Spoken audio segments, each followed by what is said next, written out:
মানে হচ্ছে আল্লাহ মৃত্যু থেকে পবিত্র, যার কাছে আসছি উনি ইন্তেকাল করেছেন, আল্লাহর বন্ধু বিশেষ বান্দা, ওনার কাছ থেকে তাওয়াজ্জুহ নেওয়ার জন্য এসেছি। জিয়ারতে গেলেন মানে শিরক মুক্ত হলেন।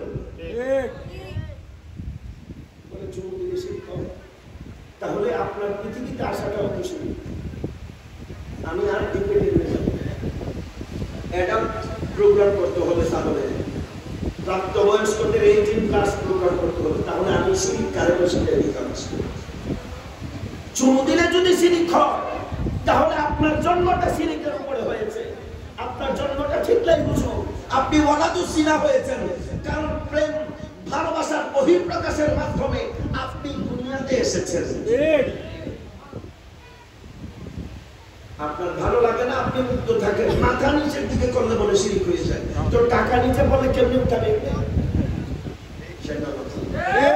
কৃষক খেতে ধান কাটবে কিভাবে? মাথা কো মাথা কো চাষতে হাতে মাথা নিচে কাটছে কৃষক ধান।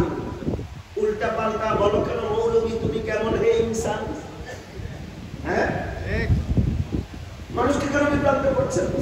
আচ্ছা, চা খাই না হুজুর, গলা কাটতে হবে, চা খাইলে মাথা করবে, তো মাথা নিচে করলে যদি শিরক হয় তাহলে তো শিরক মুক্ত চা খাইতে হবে, মাথা থাকবে উপরে,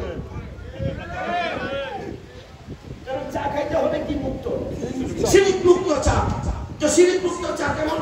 বলে মাথা হবে উপরে, চোখ থাকবে আরো পিছনে, হাত যাবে এক হাত দূরে, পজিশন হবে এইভাবে, চা মুখ দিয়ে ঢুকবে না, সব নাক দিয়ে ঢুকবে। পরের দিন পত্রিকায় শিরক মুক্ত চা খেতে গিয়ে হুজুরের মৃত্যু, পত্রিকা শিরোনাম কি হবে? শিরক মুক্ত চা খেতে গিয়ে হুজুরের মৃত্যু।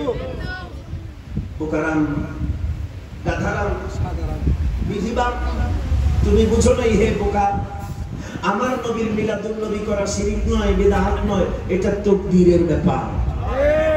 আমাদেরকে জিজ্ঞাসা করবে কোথায় আছে, কোন কিতাবে আছে, চোখ বন্ধ করে বলে দিবেন কিতাব দরকার নাই, মিলাদুন নবী করা আছে করে সুরের তাকদীরের মধ্যে লেখা আছে। মিলাদুন নবী বেশি করে করেন, শিরক মুক্ত থাকেন। এখানে আপনি শিকার পাবেন, মুস্তাফার দয়া পাবেন। শুরু হচ্ছে মিলাদ।